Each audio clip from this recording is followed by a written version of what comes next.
The night Petra Igwe placed a single white rose on a stranger's grave, she never imagined that act of kindness would change her entire life. She was 17, broke, and grieving her grandmother. But when she saw a young Korean man collapse at the cemetery gates, bleeding and barely conscious, she didn't think, she just acted. She wrapped her grandmother's burial shawl around his wounds, called for help, and stayed with him until the ambulance arrived. He whispered something in Korean before losing consciousness. Something that sounded like a promise. 8 years later, Petra would slam her beat-up Honda into a $9 million Bugatti and come face-to-face with the most dangerous man in Atlanta's underground empire.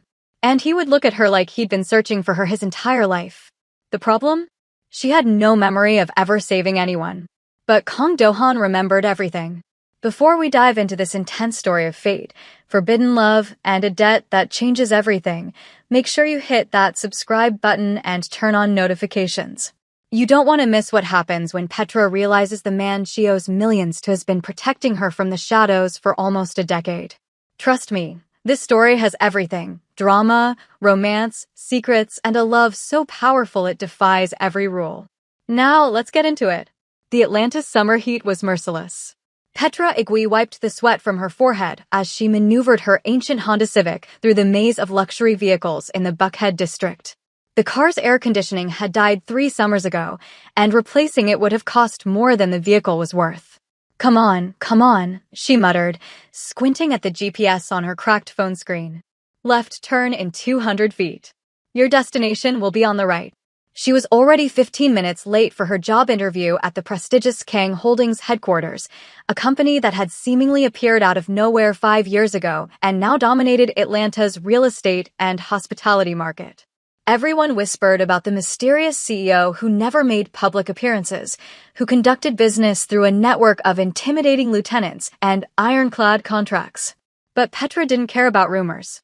She cared about the entry-level administrative position that paid $45,000 a year, enough to finally dig herself out of the mountain of debt that had accumulated since her father's death 2 years ago.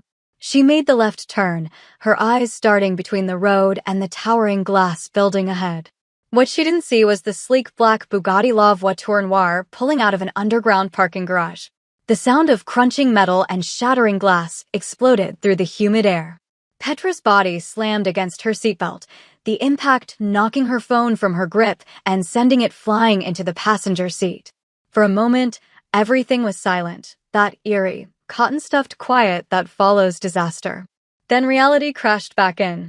No, Petra whispered, her hands shaking as she fumbled with her seatbelt. She could see the damage even before she stepped out. The entire front of her Honda had crumpled like paper, the hood folded in a grotesque V-shape against what appeared to be the most expensive car she had ever seen in her life. The Bugatti's driver's side door was dented, though not as severely as her Honda. The custom paint job, however, a finish so deep and black it seemed to absorb light, was scratched and scraped, revealing silver metal beneath. Oh my God, Petra breathed, stepping out on trembling legs. Oh my God. The Bugatti's door opened. Time seemed to slow.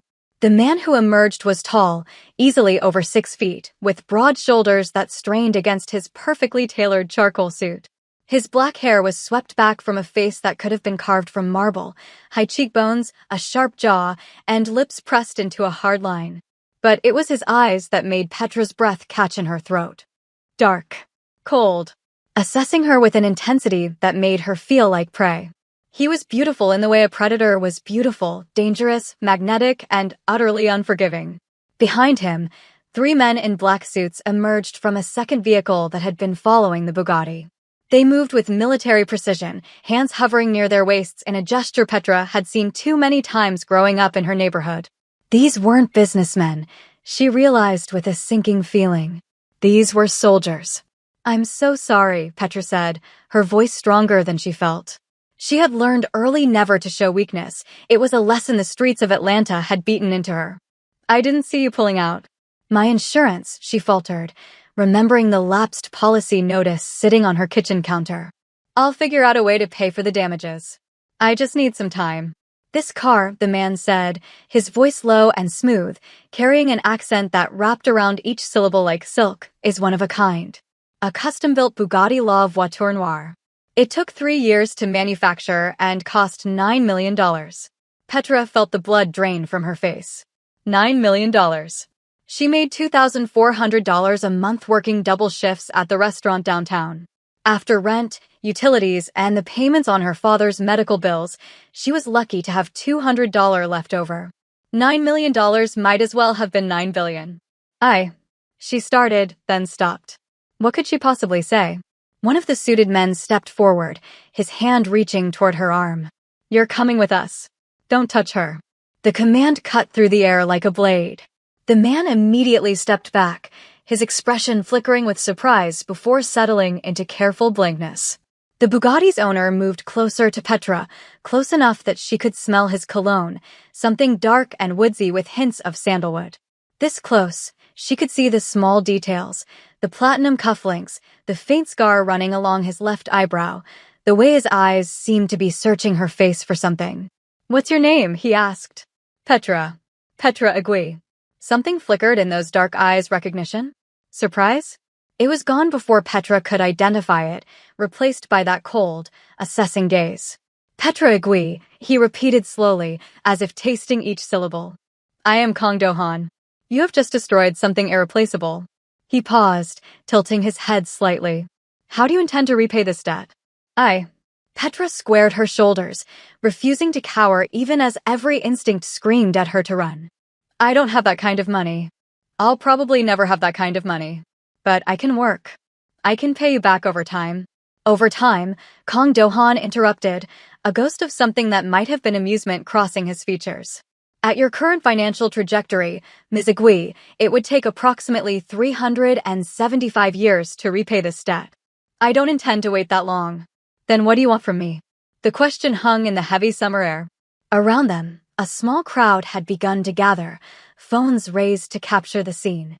The suited men moved to block the onlookers, creating a barrier of expensive fabric and barely concealed menace. Kang Do-han studied her for a long moment, long enough that Petra felt the weight of his gaze like a physical touch. "I need a new domestic assistant," he said finally. "My household requires someone capable of managing various responsibilities. You will work for me until your debt is cleared." "Work for you?" Petra repeated, incredulous. "For how long?" "However long it takes." That's basically indentured servitude. Call it what you wish." Kang Do-han reached into his suit jacket and withdrew a sleek business card, extending it toward her with long, elegant fingers. "You have until tomorrow morning to report to this address. Your employment will include room, board, and a salary of $10,000 per month, all of which will be applied to your debt. Additionally, I will cover the remaining balance of your father's medical bills." Petra's hand froze in the act of taking the card. "How do you know about my father's medical bills?" "I know many things, Ms. Agui." His expression remained unreadable. "The question is, will you accept my offer, or will I be forced to pursue legal action? I should warn you, my lawyers are exceptionally thorough. They would discover every financial indiscretion, every shortcut, every desperate choice you've made to survive. Your credit would be destroyed. Your future employment prospects would vanish. You would spend the rest of your life running from a debt you could never escape." The threat was delivered in a calm, almost gentle tone, which made it infinitely more terrifying. Petra snatched the card from his hand. "Fine. I'll be there tomorrow. 8 o'clock sharp. Don't be late." He turned and walked back toward the damaged Bugatti, which one of his men was already photographing for documentation. As he opened the door, he paused and looked back at her. "And Ms. Agui? What?" "Where's something practical? You'll be working." The Bugatti pulled away, leaving Petra standing beside her destroyed Honda in the sweltering Atlanta heat, holding a card that read, Kang Do-han, CEO, Kang Holdings, with an address in the most exclusive gated community in the entire state. What had she just agreed to? The Kang estate was not a house. It was a fortress disguised as architecture. Petra stood at the massive wrought iron gates, staring up at the sprawling mansion beyond. The property had to be at least 20 acres, surrounded by pristine landscaping that looked like it belonged in a magazine. The main house was a stunning blend of modern design and traditional Korean architecture, all clean lines and floor-to-ceiling windows, with subtle curved roof lines and natural stone elements that spoke to something ancient and powerful. "State your business." The voice came from an intercom panel to her left. Petra jumped, nearly dropping the small duffel bag that contained everything she deemed necessary for whatever awaited her inside. "Petra Agui. I'm here to start my employment." There was a pause, then a soft buzz as the gates swung open. Petra walked up the winding driveway, her sneakers crunching on the immaculate gravel. With each step, she became more aware of the cameras tracking her progress, the subtle signs of security that seemed to be everywhere, motion sensors disguised as landscaping lights, reinforced doors that probably cost more than her entire apartment building. What exactly had she gotten herself into? The front door opened before she could knock, revealing a small Korean woman in her 60s, her silver-streaked hair pulled back in a neat bun. Despite her age, she moved with surprising agility, and her eyes sparkled with warmth. "You must be Petra," the woman said, her English accented but clear. "I am Mrs. Cho, the head housekeeper. Welcome to the Kong estate." "Thank you," Petra replied, some of her tension easing at the genuine kindness in the woman's voice. "I'll admit, I'm not entirely sure what I'm supposed to be doing here." Mrs. Cho smiled. "Come. I'll give you a tour and explain your duties.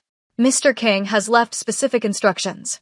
The interior of the mansion was even more impressive than the exterior. High ceilings, hardwood floors that gleamed in the natural light streaming through the windows, and artwork that Petra suspected cost more than she would earn in several lifetimes. But there were personal touches too, photographs on a side table, a well-worn Korean book on a reading chair, fresh flowers in hand-painted vases. Someone actually lived here. Someone who, despite their obvious wealth, had created a home. "The estate has 42 rooms," Mrs. Cho explained as they walked. "You will not be responsible for all of them. We have a full cleaning staff for that. Your duties are more personal. You will serve as Mr. Kang's domestic assistant.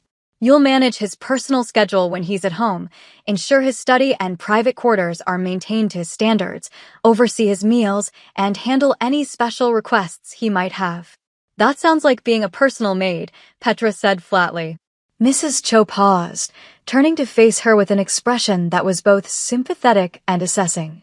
"Mr. Kong told me about your situation, the accident, the debt. I know this isn't what you planned for your life.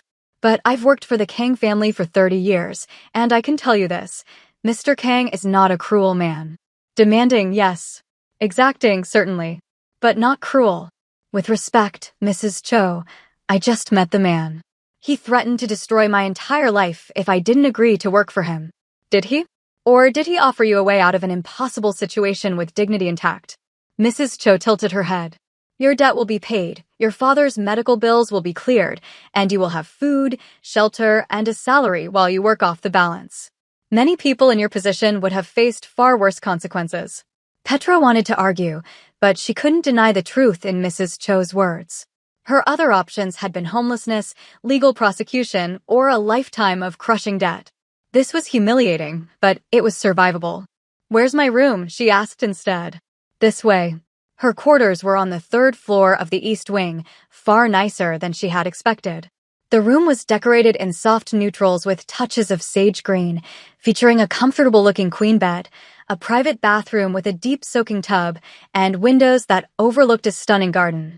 "Mr. Kang's private quarters are in the West Wing," Mrs. Cho informed her. "You'll report there at 7 each morning to receive your instructions for the day.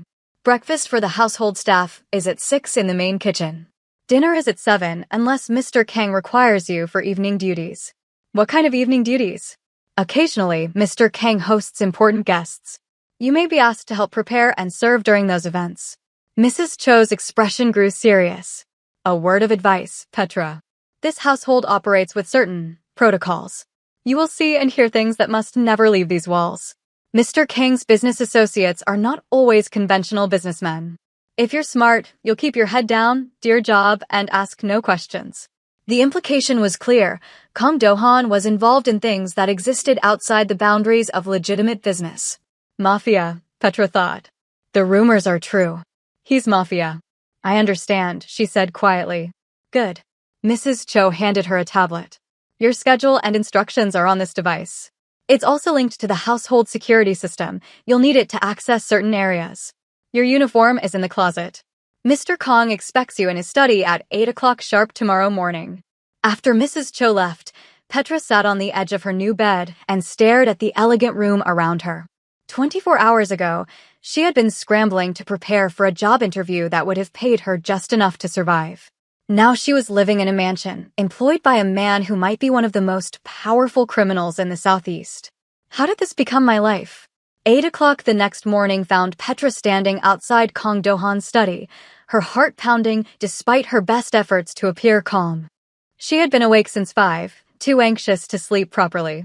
She had showered, dressed in the simple black uniform Mrs. Cho had provided, tailored slacks and a crisp white blouse, and braided her long locks into a neat crown atop her head. Looking in the mirror, she barely recognized herself. She looked professional, composed. She felt anything but. Enter. The command came through the closed door before she could knock. Petra took a deep breath and pushed the door open. The study was magnificent, floor-to-ceiling bookshelves filled with volumes in both English and Korean, a massive mahogany desk that looked like it belonged in a museum, and windows that offered a panoramic view of the estate's gardens. But Petra's attention was immediately drawn to the man behind the desk. Kang Do-han was even more striking than she remembered. Today, he wore a simple black turtleneck that emphasized his broad shoulders and the clean lines of his jaw. His dark hair was slightly less styled than it had been yesterday, softening his features just enough to make him seem approachable. But his eyes were the same, dark, penetrating, seeing far more than they revealed. "Ms. Agui," he said, gesturing to the chair across from his desk. "Please sit." She sat, keeping her spine straight and her expression neutral. Whatever game he was playing, she refused to show weakness. "I trust your accommodations are satisfactory?" "They're fine." "Fine." He seemed amused by her terse response. "Mrs. Cho informs me that you were awake before the household staff this morning. Eager to begin. Eager to get this over with. Honesty. How refreshing." Kang Do-han leaned back in his chair, studying her with that unnerving intensity. "I appreciate directness, Ms. Agui. So allow me to be direct with you. You are now part of my household. That means you will be privy to sensitive information, conversations, documents, visitors. I need to know that I can trust your discretion. I'm not interested in your business. I'm here to work off a debt, not spy." "Good. But understand this. Betrayal in my world carries consequences. Not threats, I don't threaten. Simply facts. The people I work with have long memories and very little patience for loose lips." He paused. "I tell you this not to frighten you, but to ensure you understand the seriousness of your position." "I understand." "Do you?" Kang Do-han rose from his chair and walked around the desk, stopping just a few feet from where she sat. Up close, Petra could see the tension in his shoulders, the way his hands clenched and unclenched at his sides. He wasn't as calm as he appeared. "I grew up in the hood, Mr. Kang," Petra said quietly. "I've seen things that would make your associates look like choir boys. I know how to keep my mouth shut and mind my own business. It's how I survived." Something shifted in his expression, respect, perhaps, or recognition. "Your father was Marcus Agui," he said. It wasn't a question. Petra stiffened. "How do you know my father's name?" "I know many things about you, Ms. Agui. I know he was a good man who made bad decisions trying to protect his family. I know he took on debts he couldn't repay to cover your mother's cancer treatments, and then his own when he got sick. I know he died 2 years ago, leaving you with nothing but bills and grief." "Stop." The word came out sharper than she intended. "You don't get to talk about my father like you knew him." "You're right. I didn't know him." Kang Do-han's voice softened slightly. "But I know what it's like to lose a father. To be left with an impossible legacy. Perhaps that's why I offered you this arrangement instead of simply destroying you in court." Before Petra could respond, there was a knock at the study door. "Enter," Kang Do-han called, stepping back to lean against his desk. The door opened to reveal a man who shared Kang Do-han's striking features, but with a warmer, more open expression. He was slightly shorter, with softer eyes and a quick smile that transformed his face from handsome to charming. "Brother," the man said in Korean, before switching to English when he noticed Petra. "And you must be our new household member. I'm Kang Song-hyun, the infinitely more likable Kang brother." There's only two of us, Kang Do-han said dryly. The competition isn't fierce. And yet I still win. Kang Song-hyun grinned and extended his hand to Petra. Please call me Hyun. Everyone does except my tragically formal older brother. Petra shook his hand, some of her tension easing despite herself. There was something disarming about Kang Song-hyun, a warmth that his brother completely lacked. Petra agreed. I know. You're the woman who destroyed Do-han's favorite toy. Hyun's eyes sparkled with mischief. I've never seen him so affected. Usually, people who damage his things simply disappear. The fact that you're here, alive and employed, is practically a miracle. Hyun, Kang Do-han warned. What? I'm simply welcoming our new staff member. He turned back to Petra. If my brother becomes too unbearable, come find me. I'm much nicer, I promise. Shouldn't you be at the office? Kang Do-han asked pointedly. I'm going. Hyun headed for the door, pausing to look back at Petra with that charming smile. Really, though, if you need anything, I'm in the south wing. My door is always open. When he was gone, Kang Do-han sighed. My brother believes himself to be irresistible. Please don't encourage him. I wasn't encouraging anyone. Good. He moved back behind his desk, picking up a tablet and typing something before handing it to her. Your duties for today are outlined here. You'll start by organizing my personal library. Mrs. Cho will show you the system. This afternoon, you'll assist the chef in preparing for tonight's dinner. I have guests arriving at 7. What kind of guests? His eyes met hers. The kind you don't ask questions about. Remember what I said about discretion? Yes, sir. Something flickered across his face at the word, sir, something Petra couldn't identify. You're dismissed, Ms. Igui. Report back here at 6 to receive evening instructions. Petra stood, tucking the tablet under her arm. At the door, she paused. Mr. Kang?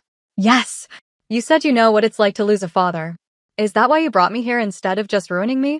Some kind of twisted sympathy. For a long moment, he didn't respond. When he did, his voice was so quiet she almost didn't hear him. Perhaps. Or perhaps I simply recognized a survivor when I saw one. He turned back to his desk, dismissing her without another word. Okay, pause. Can we just talk about the tension in that study? The way Kang Do-han looks at Petra like he's trying to solve a puzzle? And what's the deal with him knowing so much about her family? There's definitely more to this story than a simple car accident. If you're hooked on this drama, make sure you give this video a thumbs up and drop a comment telling me what you think Kang Do-han's real intentions are. Do you think he recognized Petra from somewhere? What's his connection to her past? Let me know your theories below. Now, back to the story. The guests arrived at exactly 7 o'clock. From her position in the corner of the formal dining room, Petra watched them enter with carefully concealed curiosity. There were 6 in total, 4 men and 2 women, all dressed in expensive clothing that they moved with the confidence of people who were used to wielding power. Mrs. Cho had briefed her on the basics. She was to assist with serving drinks and food, remain unobtrusive, and above all, hear nothing and remember nothing. You are furniture tonight, the older woman had said firmly. Beautiful, efficient furniture. Kang Do-han stood at the head of the room, greeting each guest with a handshake or bow.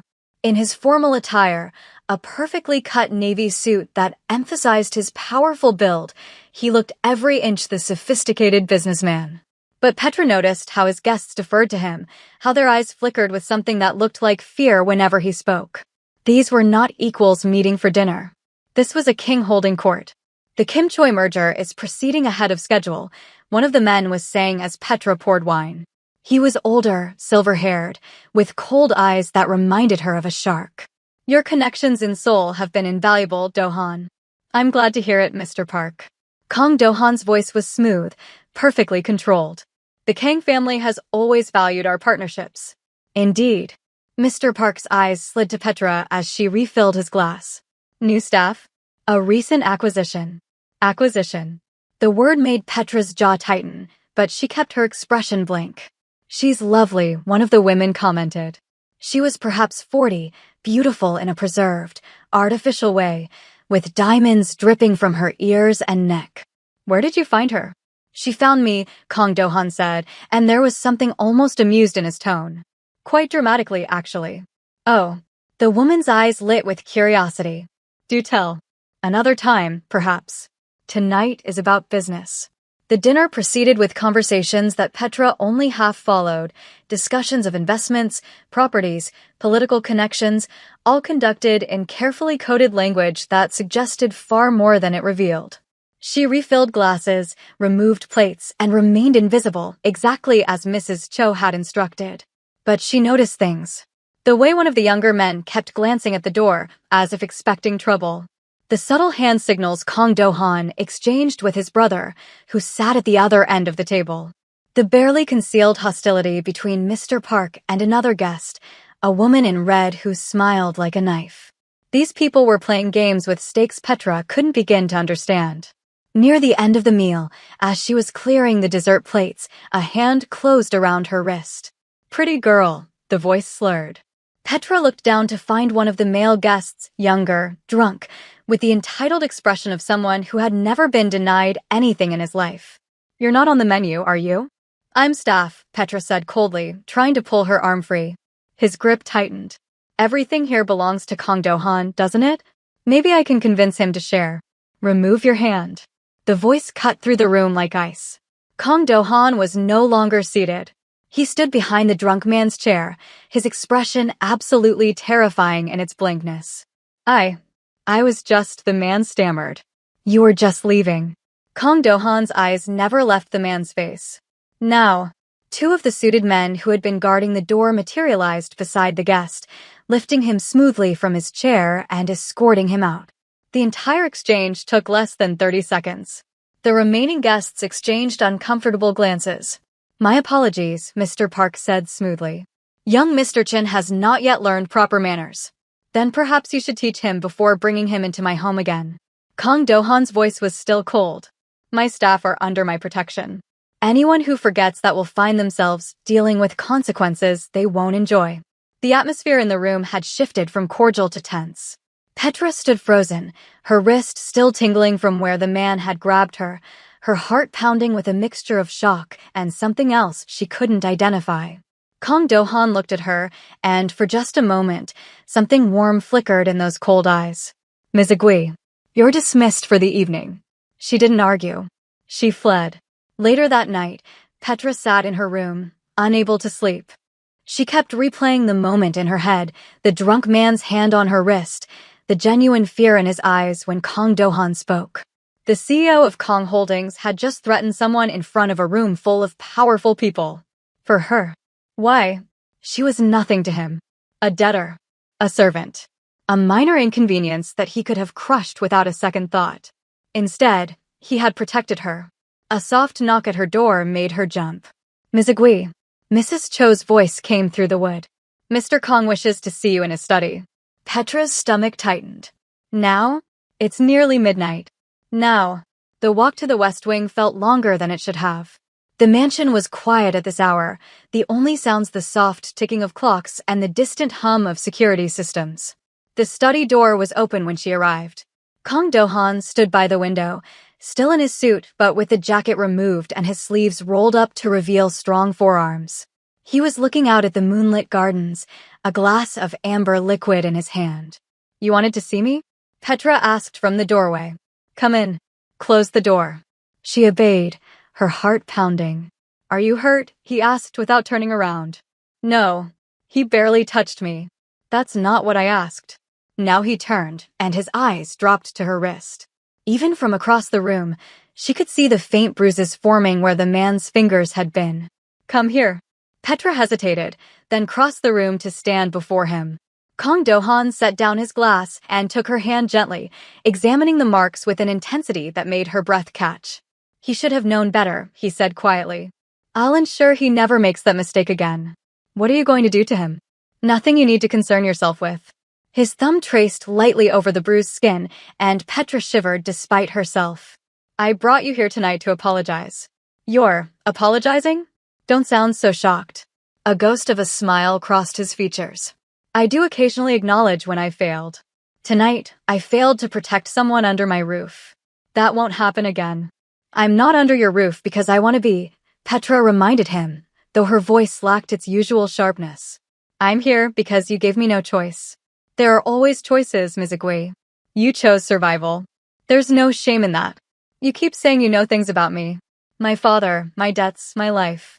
Petra pulled her hand from his grip. Why? I'm nobody to you. Just some random woman who crashed into your car. Kang Do-han was quiet for a long moment. When he spoke, his voice was softer than she'd ever heard it. 8 years ago, I was dying. Petra blinked. What? A rival family had ambushed me. I had managed to escape, but I was badly injured, multiple stab wounds, internal bleeding. I collapsed at the gates of Oakland Cemetery and was certain I would die there. A chill ran down Petra's spine. Oakland Cemetery. That was where her grandmother was buried, where she had spent countless hours as a teenager, grieving and alone. A young woman found me, Kang Do-han continued, his eyes holding hers with an intensity that made her soul tremble. She was 17, maybe 18. Dark skin, long locks, eyes like fire. She wrapped her own clothing around my wounds and stayed with me until help arrived. She saved my life. Petra's heart stopped. I don't remember. I do. He stepped closer, close enough that she could feel the heat radiating from his body. I remember everything about that night. The way you talked to me to keep me conscious. The way you held my hand. The promise you made that you wouldn't let me die. That was you. Petra's mind reeled, images from that long-ago night flooding back. The young man with blood on his designer clothes. The way he grabbed her hand and whispered something in a language she didn't understand. The ambulance lights reflecting off the tombstones. It took me 5 years to find you, Kang Do-han said. By the time I had rebuilt my family's empire and had the resources to search properly, you had moved 3 times, changed your phone number, and disappeared into a neighborhood where my people weren't welcome. So when I hit your car, fate. The word was spoken with absolute certainty. You belong to me, Petra. You have since the moment you chose to save a stranger's life instead of walking away. I've been waiting 8 years to repay that debt. Petra stared at him, her mind struggling to process what he was telling her. The most powerful man in Atlanta's underground empire believed he owed her a debt. All because of a random act of kindness when she was a grieving teenager. The car accident wasn't planned, she said slowly. You couldn't have known. No, that was genuine coincidence. But when I saw your name on the accident report, when I realized who you were. His eyes blazed with an emotion she couldn't name. I wasn't going to let you slip away again. So this whole arrangement, making me your maid, it was all a pretense? I needed a reason to keep you close. To protect you while I... He hesitated. While you what? While I figured out how to tell you the truth. Kang Do-han's voice dropped even lower. Petra, there are things about my world that you don't understand. Dangerous things. I have enemies who would use anyone connected to me as leverage. I brought you into my home because it was the safest place I could put you, where my security could protect you, where I could watch over you myself. Protect me from what? I'm not connected to your world. You are now. The moment you became part of my household, you became a target. I'm sorry for that. But I'm not sorry for keeping you close. His hand rose, hesitating just inches from her face before gently tucking a stray lock behind her ear. I've been looking for you for 8 years, Petra. Now that I've found you, I'm not letting you go. The weight of his words hung in the air between them. I need time to process this, Petra whispered. Take all the time you need. Kang Do-han stepped back, giving her space to breathe. But know this. Everything I have, my resources, my power, my protection, it's yours. Whatever you need. Whatever you want. You saved my life. I intend to spend the rest of mine earning that gift. Petra left the study in a daze, her mind spinning with revelations she could barely comprehend. The man she had dismissed as a cold, calculating criminal had been carrying a memory of her for nearly a decade. And somewhere beneath her shock and confusion, a small, treacherous part of her heart began to warm. The days that followed were strange. Petra continued her duties as Kang Do-han's domestic assistant, but the dynamic between them had shifted. He was still demanding, still exacting in his standards, but there was a gentleness beneath the surface now, small considerations that she hadn't noticed before. Fresh flowers in her room every morning, always her favorites. A new laptop waiting on her desk so she could continue her online studies. A chef who seemed to know exactly what she liked to eat without her ever having to ask. Kang Do-han was courting her. Quietly, patiently, but unmistakably. And despite her best efforts to resist, Petra found herself responding. She started looking forward to their morning meetings in his study. She caught herself smiling when she heard his voice in the hallway. She lingered a little longer when she brought him his afternoon tea, finding excuses to stay and talk about books, or music, or the garden she'd started tending in her spare time. He was nothing like she'd expected. Beneath the cold exterior was a man of surprising depth, fluent in 5 languages, passionate about classical music, fiercely protective of his younger brother, and haunted by a past he rarely discussed. "My father was killed when I was 18, he told her one evening, as they sat in the library watching the sunset through the tall windows. A power struggle within the organization. I was too young, too naive to see it coming. He was betrayed by people he trusted. Is that why you're so guarded? It's why I learned to be." His eyes met hers. "Trust is the most valuable currency in my world, Petra. And the most dangerous. I've spent 20 years building walls to protect myself and the people I care about. But you brought me inside those walls." Yes. The word was simple, but his gaze was anything but. "You're the exception to every rule I've ever made for myself." I don't know whether to be grateful for that or terrified. Their first kiss happened without either of them planning it. It was 2 weeks after his confession, during a thunderstorm that had knocked out the estate's power. Petra had been lighting candles in the study when Kang Do-han found her, his face illuminated by the flickering flames. "You shouldn't be wandering in the dark," he said, but his voice was soft rather than scolding. "I know this house better than you think. I've been exploring when you're at work. Have you?" He moved closer, close enough that she could feel the warmth of his body through the thin fabric of her blouse. "And what have you discovered?" "That you have a collection of dog-eared romance novels hidden behind the economics texts in the 3rd bookcase." His laugh was unexpected, genuine, and warm, and completely at odds with his intimidating reputation. "My mother's. I couldn't bring myself to get rid of them after she passed." "That's sweet. Don't tell anyone. I have a reputation to maintain. Your secret is safe with me." The space between them had shrunk to inches. Petra could see the candlelight reflected in his dark eyes, could feel the tension building like static electricity before a lightning strike. "Petra." Her name was a prayer on his lips. "I need you to tell me to stop. Because if you don't, I'm going to kiss you, and I don't think I'll be able to let you go after that." She should have stopped him. She should have remembered all the reasons this was a terrible idea, the debt between them, the power imbalance, the dangerous world he inhabited. Instead, she reached up and traced her fingers along his jaw. "Then don't let me go." His mouth met hers in a kiss that stole her breath and ignited every nerve ending in her body. It was gentle at first, questioning, tentative, but when she responded in kind, something shifted.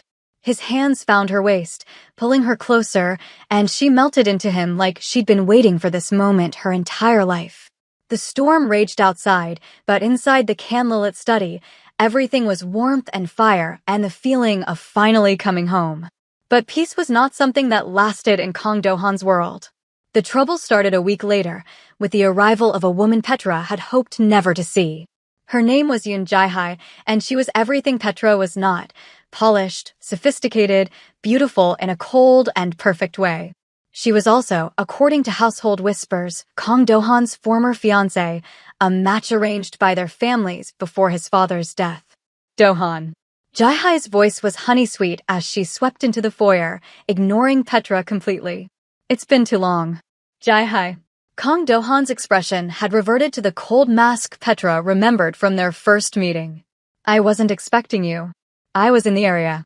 Thought I'd stop by and see how you're doing."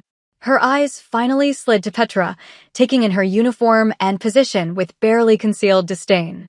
"And to meet your new pet." "She's not my pet." "No? Then what is she?" Jae-hai circled Petra like a shark scenting blood. "A charity case? A temporary distraction? Because we both know how this ends, Do-han.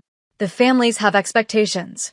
Our engagement may have been postponed, but it was never canceled. Things have changed." "Have they?" Jae-hai's smile was cutting. "You know as well as I do that you can't lead the organization without proper alliances. And an alliance with my family is worth more than 100 pretty maids." Petra's hands clenched at her sides, but she kept her expression neutral. She had dealt with women like Jae-hai her entire life, girls who thought their money and status made them superior, who looked at people like her as beneath notice. But this was different. This was about Kang Do-han and the threat to whatever was building between them. Ms. Yoon, Petra said calmly, I believe Mr. Kang has work to attend to. Perhaps you could schedule a proper appointment. Jae-hai's eyes flared with anger. Did your maid just dismiss me? She's not my maid. Kang Do-han stepped forward, placing himself between Petra and Jae-hai. And she's right. I have work. Whatever you came here to discuss can wait. Do-han. Goodbye, Jae-hai. The woman's face transformed from beautiful to ugly in an instant, her features twisted with rage and humiliation. You'll regret this, she hissed. Both of you will. She stormed out, and the front door slammed with enough force to rattle the windows. In the silence that followed, Kang Do-han turned to Petra with an expression she couldn't read. I'm sorry you had to witness that. Is what she said true? About the engagement. It was true. Years ago. He ran a hand through his hair, a rare gesture of frustration. Our families had an agreement, made when we were children.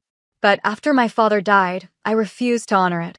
The political fallout was significant. And now she's back. She never really left.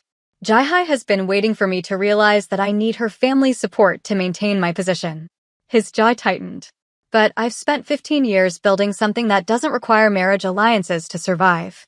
I won't be forced into a union I don't want. Even if it costs you everything? Kang Do-han's eyes met hers, and the intensity there made her breath catch. Nothing is worth losing you. The next few days were tense. Jae-hai's visit had stirred something in the air, a sense of approaching danger that Petra couldn't shake. She noticed the increased security around the estate, the hushed conversations that stopped when she entered rooms, the way Kang Do-han's phone rang at all hours of the night. Something was happening in his world, something he was trying to protect her from. But she wasn't going to stay in the dark forever. I need you to tell me what's going on, she said on the third night, cornering him in his study after a particularly tense dinner. Don't lie to me, Do-han. I can see the stress you're under.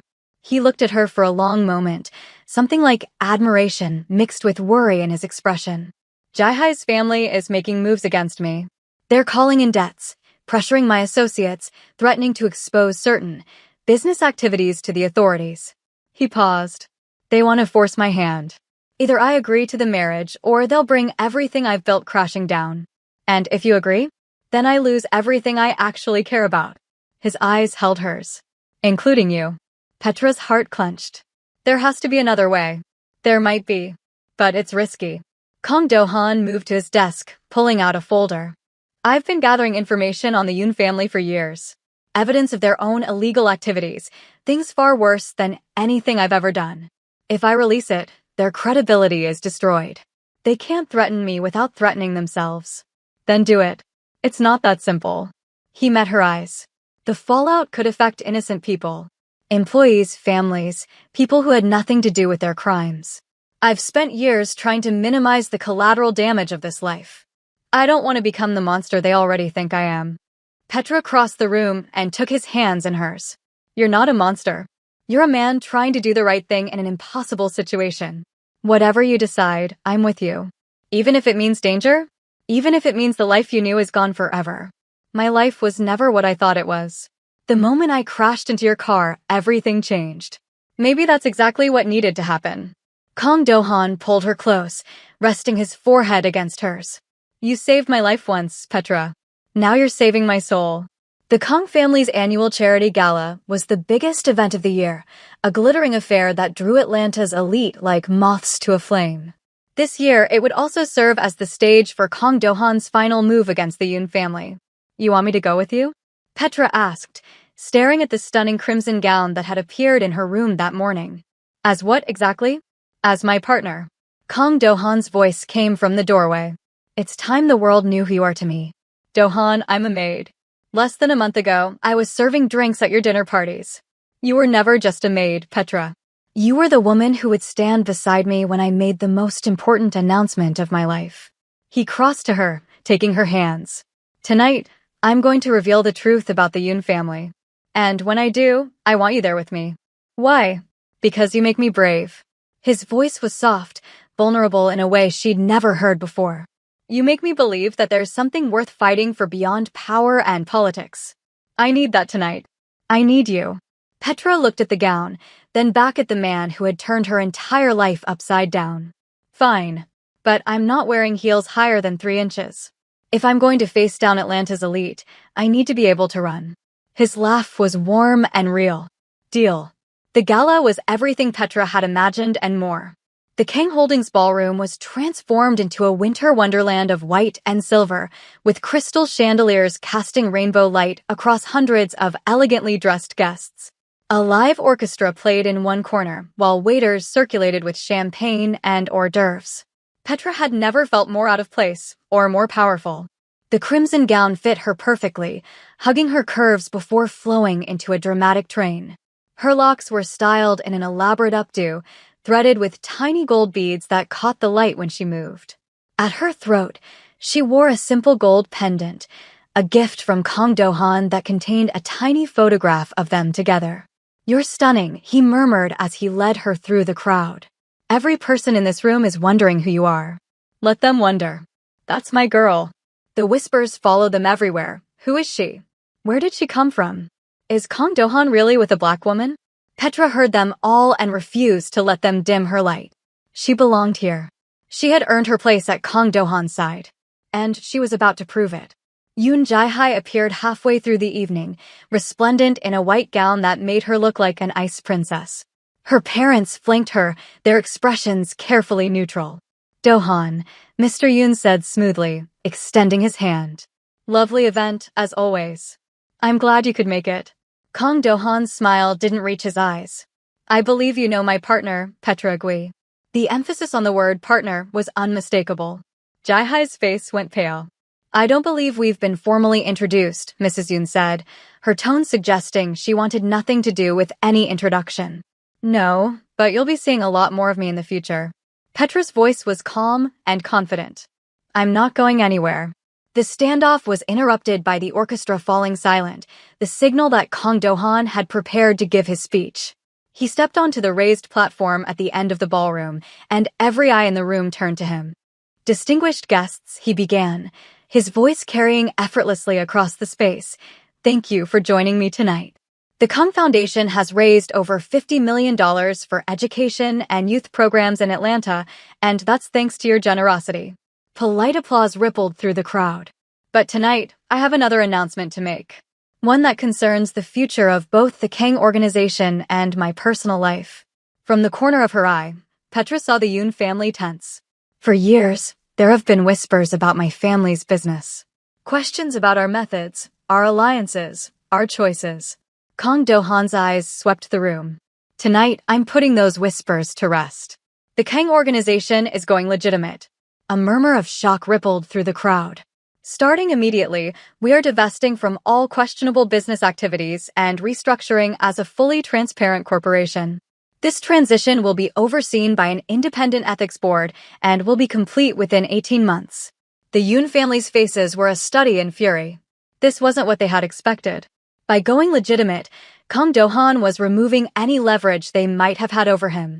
"Additionally," he continued, "I have evidence of criminal activities conducted by certain families in our circle. Activities that make anything my family has ever done look like child's play." He paused, letting the weight of his words sink in.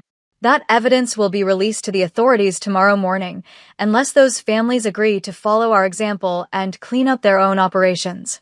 The implication was clear. The Yoon family was being given a choice: reform or be destroyed. Mr. Yoon's face was purple with rage. Jae-hai looked like she wanted to murder someone with her bare hands. But they were trapped, and everyone in the room knew it.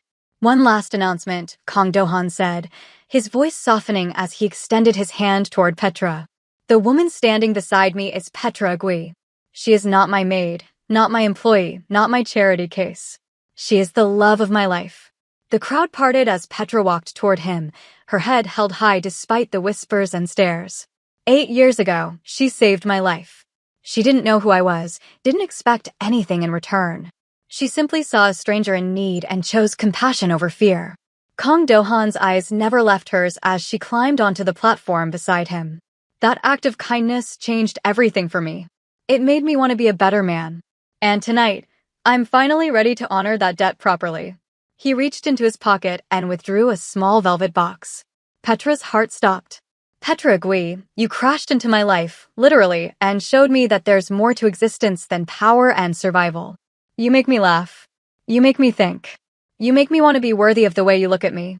He opened the box, revealing a stunning ring, a large ruby surrounded by diamonds, set in a band of rose gold. Will you marry me? The ballroom was absolutely silent. Petra looked at the man kneeling before her, the man who had started as her adversary, become her employer, and somewhere along the way, stolen her entire heart. Yes, she whispered. And then louder, so the entire room could hear, yes. 1 year later. The wedding was held at the Kang estate on a perfect October afternoon. Petra walked down the aisle in a custom gown of ivory and gold, her locks styled in an elaborate crown braided with white roses.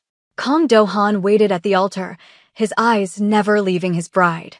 His younger brother Hyun stood beside him as best man, grinning widely despite the tears in his own eyes. The guests were a mixture of both worlds, high society elites sitting beside Petra's childhood friends, powerful business associates beside her former restaurant coworkers. The Yoon family was notably absent. They had been quietly dismantled in the months following the gala, their criminal empire exposed, and their social standing destroyed. When Petra reached the altar, Kang Do-han took her hands in his. 8 years, he whispered, too soft for anyone else to hear. I waited 8 years for this moment. I would have waited longer, she whispered back. But I'm glad I don't have to. They exchanged vows written in both English and Korean, promising to protect each other, to support each other, to love each other through whatever challenges might come. When the officiant pronounced them married, the cheer that erupted could be heard across the entire estate. Later that night, as they danced their first dance as husband and wife, Kang Do-han pulled Petra close and whispered in her ear. You know what the first word I ever heard from you was? What? Stay. You told me to stay with you. To not give up. His arms tightened around her. I've been trying to do that ever since. Petra leaned back to look at his face, her husband's face, and smiled. And now? Now I never have to leave. He kissed her softly, reverently. I'm finally home. And that, my loves, is how Petra Agui went from crashing into a $9 million car to becoming the future wife of the most powerful man in Atlanta. But wait, this story isn't over yet. There's still the matter of the Yoon family's revenge, Kang Do-han's dangerous past, and the secrets that could threaten everything Petra and Do-han have built together. If you want me to continue this story with a part 2, make sure you smash that like button and leave a comment saying part 2. Subscribe to the channel if you haven't already, and turn on notifications so you never miss an upload. I read every single comment, so tell me, what was your favorite moment in this story? Did you see the connection between Petra and Do-han coming from the very beginning? And what do you think Jae-hae is going to do now that her plans have been completely destroyed? Thank you so much for watching, and I'll see you in the next video.